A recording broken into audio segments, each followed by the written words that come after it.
powered by realestate.com.au. Know the value of your home today. Track your property now. Yeah, welcome back to Business Weekend. As I said, the housing markets do remain supercharged. There were more than 1,600 auctions over the weekend across Australia. The national clearance rate is above 90%, which I've got to tell you is truly quite staggering. In Sydney, there were 479 auctions. The clearance rate there, close to 94%. In Melbourne, plenty of action. 846 auctions. The clearance rate there, almost 91%. In Brisbane, things, well, they're a little more moderate. There were just 29 auctions, 79% of those were cleared. In Adelaide, 46 auctions. The clearance rate there was some 76%. And in Canberra, 53 properties went under the hammer and all but one of them sold. Just incredible.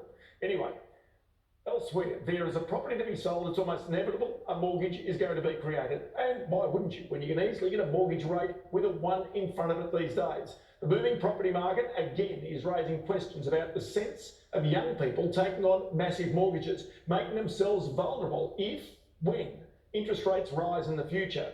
It also raises questions about lenders and how vigilant they are in checking the ability of borrowers to repay in all conditions. It's unprecedented times. Unprecedented indeed. The momentum in the housing market shows no signs of slowing. We are seeing growth at the moment. Every month, the market seems to be growing in all suburbs across Sydney, Melbourne, the major capitals of Australia. Demand for property is at the highest, pretty much record high levels at the moment. So the number of people searching for properties for sale is the highest it's ever been.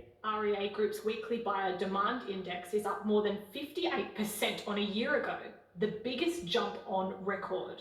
In New South Wales, demand for houses and units is up 55% since December. In Victoria, it's up 45% in just the past 3 months. With auction clearance rates also at record levels, it's tough for buyers. First home buyers especially, come auction day. Well, the buyers, it's hard work for the buyers at the moment. They're turning up to property, especially house and land, where they're coming to an established area, and there's 10 to 12 buyers bidding it out on an auction day. So from a buyer's perspective, very frustrating. Which raises a separate question. With capital city markets so hot, is it responsible for first home buyers to take on such large mortgages to gain a property foothold? There's no doubt that the Sydney market in particular is really heating up, leaving some buyers to feel priced out.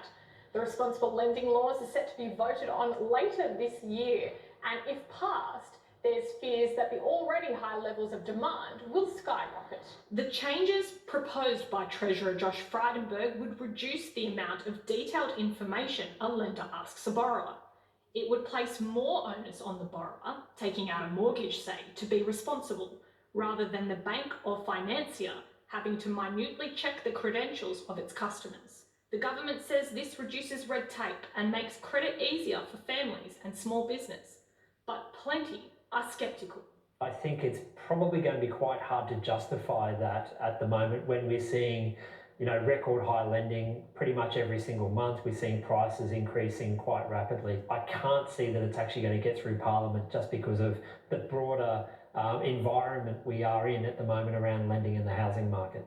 The latest statistics show new home lending commitments rose 10% in January, around $28 billion in new housing debt in just 1 month. We're really concerned about a debt disaster if the safe lending laws are repealed.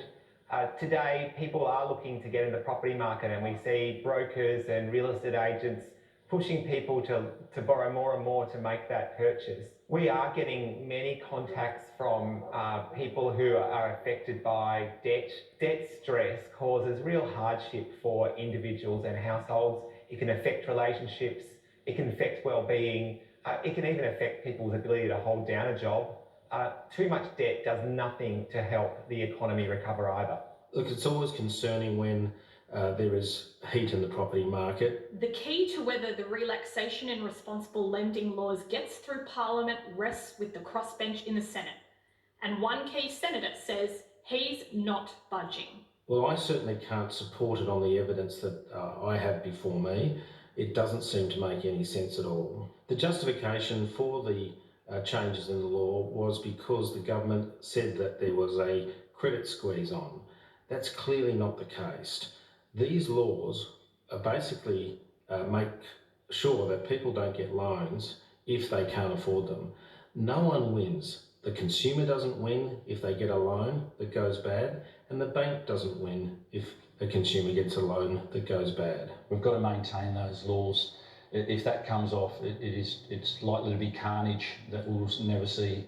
I don't want to even contemplate that if those laws are in place to protect.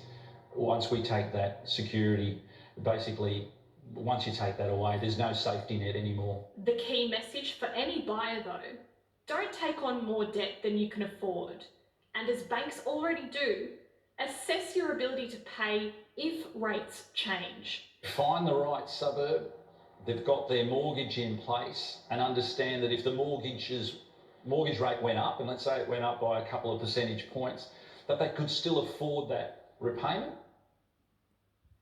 Now, Treasurer Josh Frydenberg this morning has held a press conference and spoken about the end of JobKeeper. He says the government won't abandon struggling workers.